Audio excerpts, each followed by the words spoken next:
흑백 같은 세상, 그릇된 권력에 대항해 세상의 촛불이 되었던 선비. 일제에 맞선 독립운동가로, 독재에 맞선 법조인으로, 대한민국 사법의 기틀을 다진 가인 김병로, 결의를 밝힌 불멸의 민족혼, 가인 김병로를 만난다.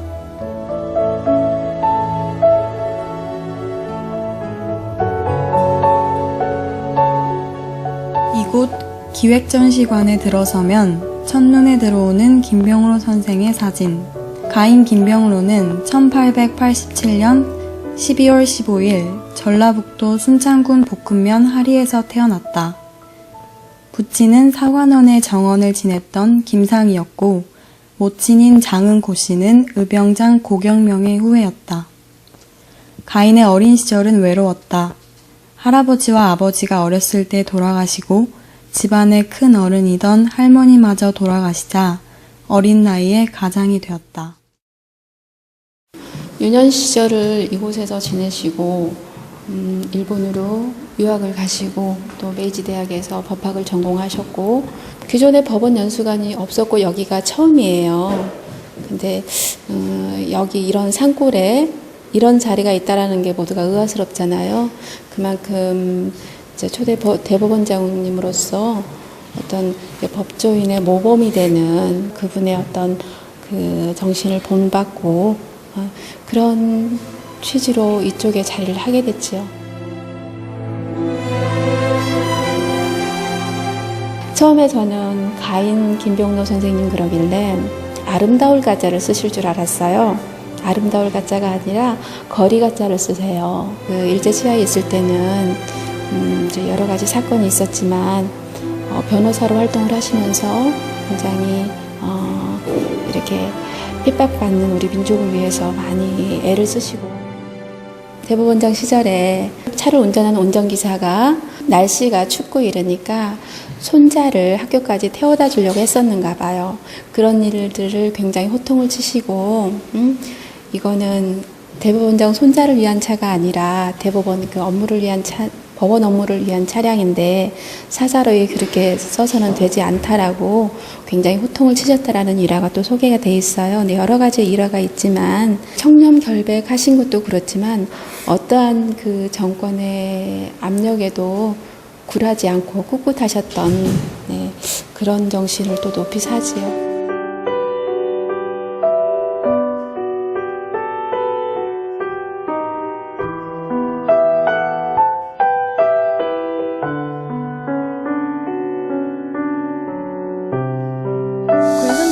평소에 가인 김병로 선생님을 어떻게 생각하셨는지. 저는 이제 순창 사람으로서 이제 김병로 선생님도 순창이 고향이고, 그 양반이 우리나라 참 근대에 있어서 이 의병 활동도 오셨고, 네. 또 독립운동도 오셨고, 또 우리도 해방이 되고 난 뒤에는 사법부 독립을 위해서 또 사법부 독립의 기초를 세운 분으로서 정말 참 훌륭한 일을 하셨고 또 사법부 대법원장을 하시는 동안에는 청렴과 어떤 정의를 실천한 그런 살아있는 전설과 같은 분이라서 그런 분을 우리 순창에서 문화적으로 선양을 해야겠다 해서 우리 순창군에서 지금 한 20억을 들여서 지금 생과 보건 사업도 하고 있고 그분과 관련된 유적들을 지금 우리가 복원을 하고 다듬고 있는 여러 가지 우리 활동을 하고 있는 중이에요.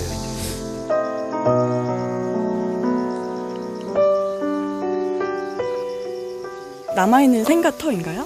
예, 지금 가시는 곳이 이 가인 선생님께서 태어나시고 17살 때까지 여기서 살으셨던 그런 장소가 되겠습니다. 지금 당시의 모습은 존재하지 않습니다.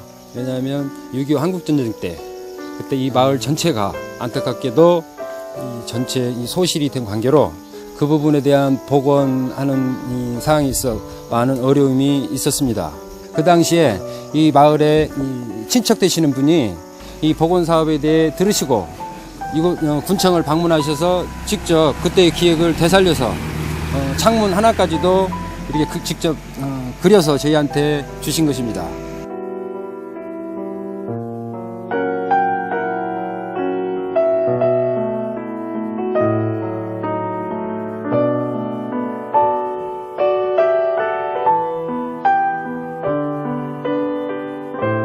따라서 자연히 유년 시절 가인 선생께서 자주 찾아와서 학문을 연구하던 그런 곳이기도 합니다.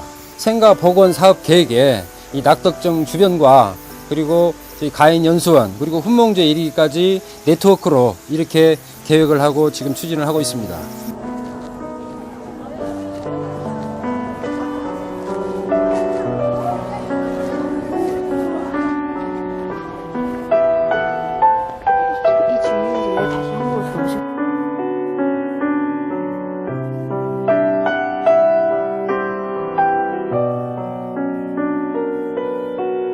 (1905년 11월) 달에 잘 아시다시피 을사늑약이 맺어지잖아요. 그래서 그때부터 이제 다시 또 어병이 일어나게 됩니다. 그러던 어병진이 이 김병동 선생이 고향에 머물고 있을 때 용추사라고 하는 순창의 절로 매남 선생이 오게 됩니다. 매남 선생과 가인 선생은 어떻게 보면 손자와 할아버지 같은 그런 나이 차이예요. 그런데도 가감하게 찾아가서 이제 여러 가지 그 매남 선생으로부터 어병이 갖고 당위성 문제라든지 그러면서 아마 이 평생 가인 선생이 살아갈 수 있는 그런 어떤 어리 정신이라든지 저리 정신이라고 하는 것을 거기서 배우게 되어 살아가는데, 이 당시 통감부 시절에 엄청나게 구박을 많이 했거든요. 그런데 이제 가인 선생이 보기에는 이 법학을 공부를 해야만 이 땅의 무지한 민중들, 그 다음에 피박받고 하는 사람들을 구제하는 것이 가장 빠르다고 생각했었던 거예요. 졸업을 하고 나서 일본에서 취업을 하라고 여러 차례 건조가 해서 굉장히 우수한 성적으로 졸업을 했기 때문에 일본에서 관리생활을 한다는 것은 오히려 이거는 민족을 배반하는 것이다. 그래서 귀국을 해서 경성법률전문학교에, 지금 현재 서울법대 전신이죠, 거기에 교수를 하게 됩니다. 이제 교수를 하는데 여러분이 잘 알다시피 1919년 3월 1일 이제 터졌어요. 그것이 우리가 3.1 운동인데, 3.1 만세운동에서 몇천 명이 감옥에 투옥되고 죽고 이런 걸 이제 보면서 교수로서 있는 것이 과연 내가 얼마만한 기여를 하겠는가. 거기서 굉장히 자괴감 같은 것도 많이 느끼고 그러면서 사법고시 응시를 그때 당시는 문관고등고시라고 합니다. 이 문관고등고시에 합격을 해서 판사를 내요. 그런데 판사를 내서 그 3.1 운동 관련자 또는 독립운동 관련자 재판을 해보니까 일본 법률에서 자기가 그걸 판결을 내야 돼요. 그렇게 해서 거의 1년 정도 판사 생활을 하다가 접고 그 이듬해 1920년에 이제 변호사로 개업을 하게 되는 거죠. 귀국 후 경성전수학교와 보성법률상업학교에서 강의를 하던 중 1919년 3월 1일 식민지 조선에서는 항일 독립투쟁의 함성이 울려 퍼진다. 그리고 김병로에게는 그의 운명을 바꿀 결정적인 기회가 주어진다. 3.1운동을 계기로 판사 특별 임용 기회가 주어진 것이다. 변호사가 된 후 힘없는 조선의 백성들을 위한 선생의 활약이 이어졌다. 식민지 탄압의 흉기였던 보안법, 치안유지법 위반 사건은 그의 단골 일거리였다. 대동단 사건을 비롯해 김상옥 사건, 조선공산당 사건, 60만세, 옥구군 소작쟁이, 원산 노동자 파업 등 100여 건 이상의 변론을 맡았다. 특히 백두산 인근 200여 호를 집단 학살한 사건은 생명의 위협을 무릅쓰고 현지에 내려가 일본의 만행을 파헤쳤고, 광주 학생 사건은 그를 반일 변호사로 첫 손에 꼽게 만들었다.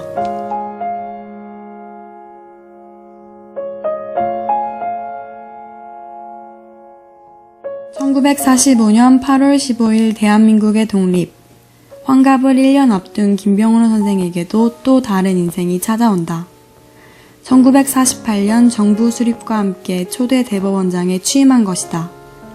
그리고 그는 9년 4개월 동안 법전 편찬 사업을 주도했고, 법원의 체계를 세우는데 심혈을 쏟으면서 사법부의 기틀을 다졌다. 가인 선생은 청렴하고 강직한 성품의 법관이었다. 화장실에서 신문지를 잘라 쓰고 연탄을 떼며 검소한 생활을 실천했고, 의심살만한 일을 하지 말고 음주나 유의에 빠지지 말고 인격 수양을 해야 된다는 등의 법관의 몸가짐론을 주장하며 스스로 지켜나갔다. 대통령에게까지 항소하라고 당당히 요구한 김병로.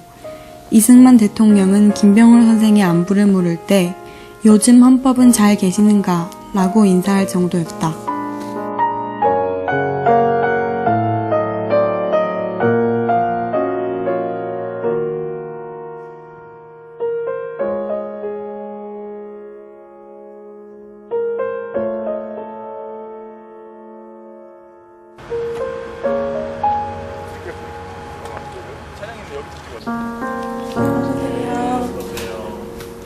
네, 그래. 가인 김병로 선생님 주제로 강의를 하셨다고 들었는데 무슨 내용으로 강의를 하셨는지. 네, 그분은 인간관 그리고 사법권에 대한 철학과 의지 그리고 그것을 실천하기 위한 노력들 이런 것은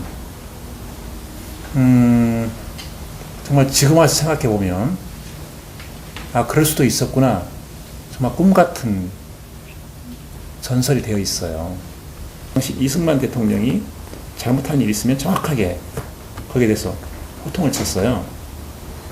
그리고 이 사법권의 핵심은 사법권은 독립이잖아요. 그건 재판의 독립이에요. 그래서 우리나라 수많은 법관들이 재판을 하는데 그 재판의 독립을 침해하는 어떤 시도들이 보이면 이 대법원장이 맨 앞장서 막은 거예요. 절대 하지 못하도록.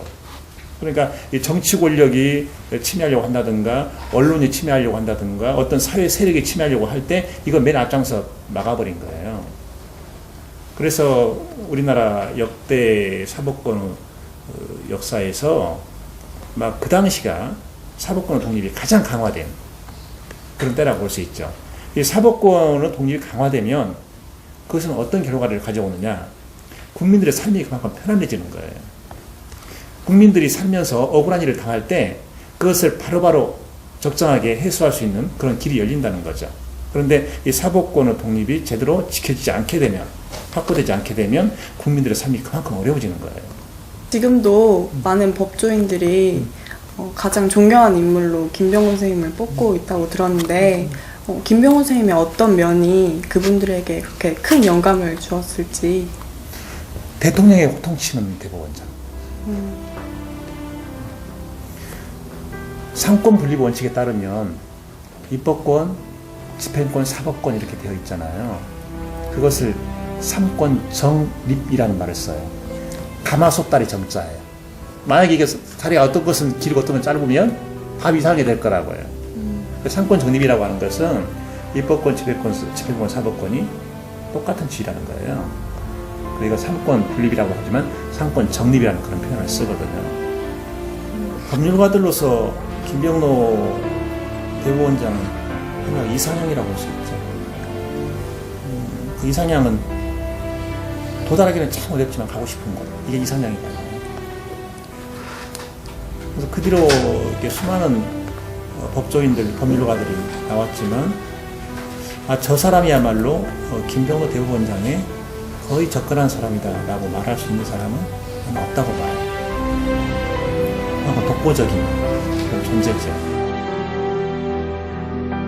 하얀 두루마기의 흰 고무신, 올곧은 정신의 표상이었던 가인 김병로. 그가 평생을 바쳐 이루고자 했던 한 가지는 독립이었다. 나라의 독립, 사법부의 독립, 민주주의의 실현. 가인 김병로는 민족의 등불이었다.